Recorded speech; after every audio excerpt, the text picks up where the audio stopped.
Hi, I'm glad you're with us today, and listening to this meditation, these thoughts on Scripture.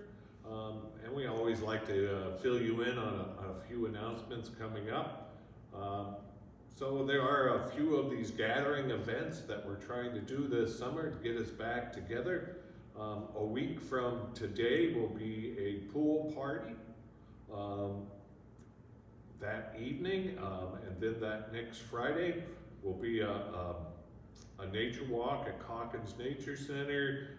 Then we will have Ragbri coming through town. A lot of opportunities for you to gather with other members of the church, other members of the community, just to come together and fellowship and to be with one another.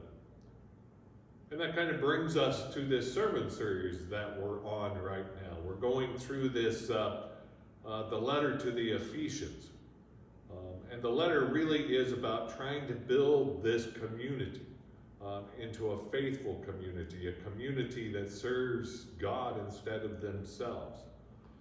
And in this week's reading, we read, for he is our peace. That is, for Jesus is our peace.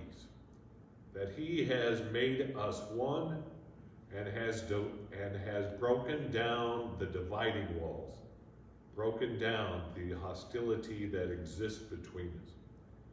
For the Ephesians church, for the most part, that dividing wall was between the Jews and the Gentiles that were coming in together to follow Jesus.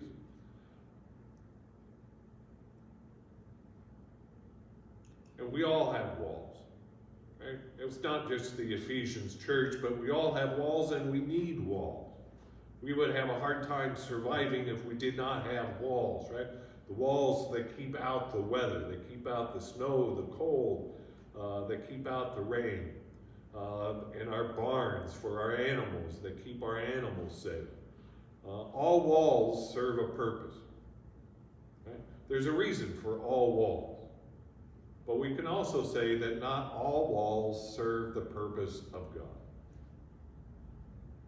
And this wall between the Jews and the Gentiles did not serve the purpose of God.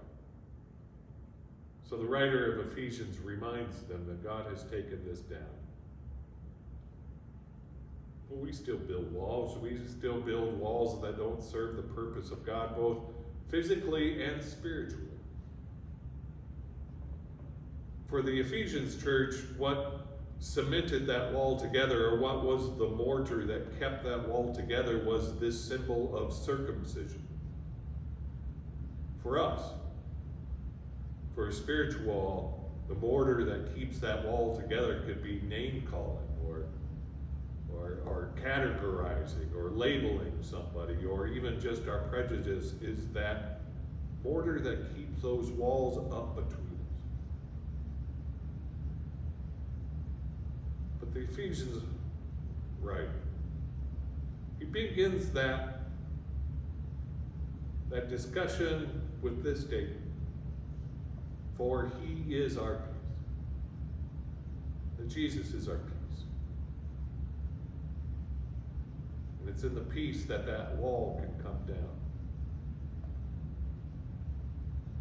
We all have a hard time defining peace. For most of us, peace is the absence of something else. Peace is the absence of conflict. Peace is the absence of war. Peace is the absence of hostility between people. But the Bible tells us that Jesus is the peace. That peace is very real, that happens anywhere, anytime. It does not rely on something else being gone. A good illustration of that peace for me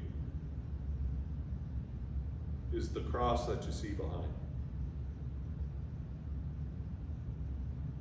Because what the writer of Ephesians is telling us is that we become one because, one, Jesus reconciles us to God. That's that vertical beam of the cross, that up and down between the heavens and the earth, that we are reconciled to God, but that's not enough.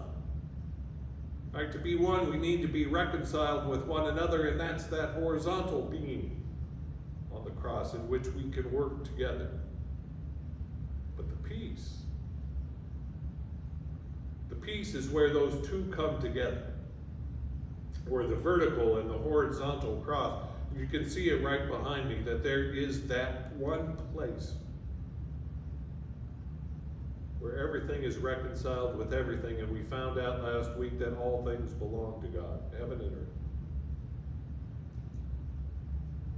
And at that juncture, at that mixture of total reconciliation, that is where peace is. And we can take down over our walls because of that peace. That peace makes it possible.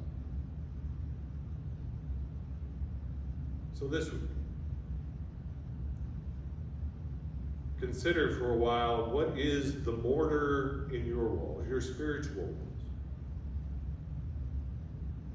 What is it that keeps you divided from somebody else? Divided from this church, maybe, or divided from another church? Divided from another group? What is it that keeps that wall in place? And then consider, does that serve the purpose of God? It may well, for you, serve the purpose of God. You have to answer. But for me, there's not many walls that serve that purpose. Because we've got the peace, and the ability to reconcile with all, the ability and the possibility to bring all things to God. So my peace, my hope for you this